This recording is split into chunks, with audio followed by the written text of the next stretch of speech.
Kkooti enkulu etuula ku kibangirizi ky'ekkanisa ya Gaba Community olwaleero etandise okuwulira okwewozaako kwa Christopher Okello ku misango egimuvunaanibwa egy'okutta abaana bana be yasanga mu kifo ekibalabirira Kigaba Early Childhood Development Center oluvannyuma lw'oludda oluwaabi okumaliriza okuwa obujulizi bwalwo.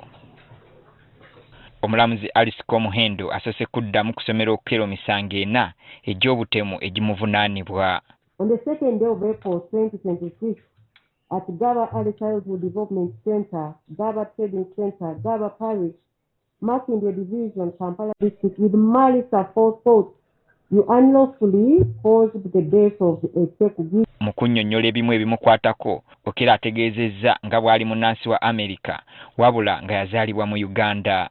Are you a Uganda citizen? No, my lord, I am not. So what is your nation? My lord, I am an American citizen. Okello era akkiriza eky'okutta abaana wabula ng'agamba teyakikola mu bugenderevu. Because I was not intentional, I didn't intentionally cause the death of the 4 children. Ono era agamba eky'okukkiriza ku poliisi nti yatta abaana bano n'ekigendererwa ky'okufuna obugagga nti baamukaka bukasi. I was coerced to say something that was acceptable to them at the time. Ategeezezza ng'oludda oluwaabi bwe lutaakola kimala kusooka kuzuula oba we yakolera ekikolwa kino yali ategeera bulungi.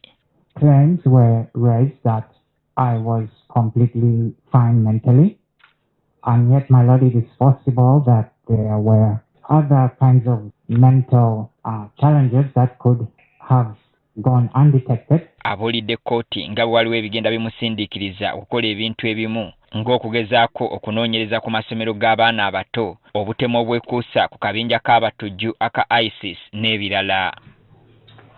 Era mu kwogera kwe ategeezezza nga bwe yagezaako okunyagulula bbanka kw'ossa n'okutta abamu ku b'eŋŋanda ze.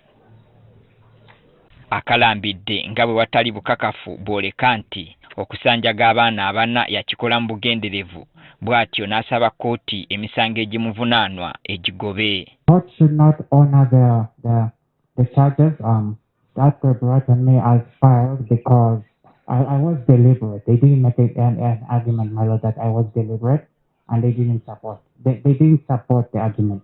Oluvannyuma aleese omujulizi ng'ono abadde muganda we gwe tutakkiriziddwa kumanya bimukwatako.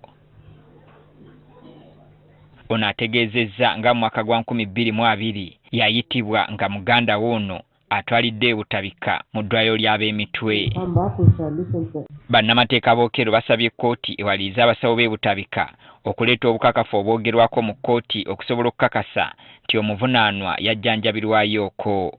Omulamuzi Komuhendo kino akigaanye bw'ategeezezza ng'Okello bw'abadde agoberera obulungi ebigenda mu maaso okuva kkooti lwe yatandika nga 13 omwezi guno, nga kino kiraga nti ategeera bulungi.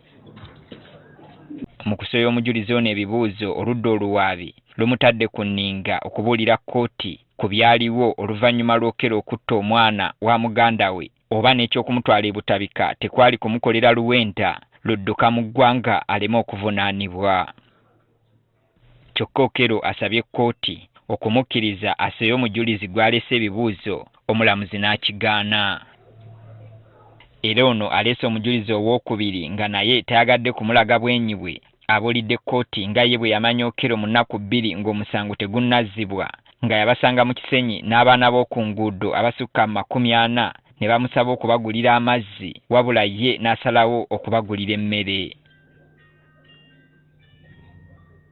Yamugamba okumukuŋŋaanyizanga abaana abali wakati w'emyaka 10 ne 18 nga wano Okello we yamusabira ennamba y'essimu, wabula ng'okuva olwo taddangamu kumulaba. Okello abadde alina abajulizi 4, wabula kkooti esobodde kufunako 2 bokka ng'abalala ennamba zaabwe ez'essimu teziriiko.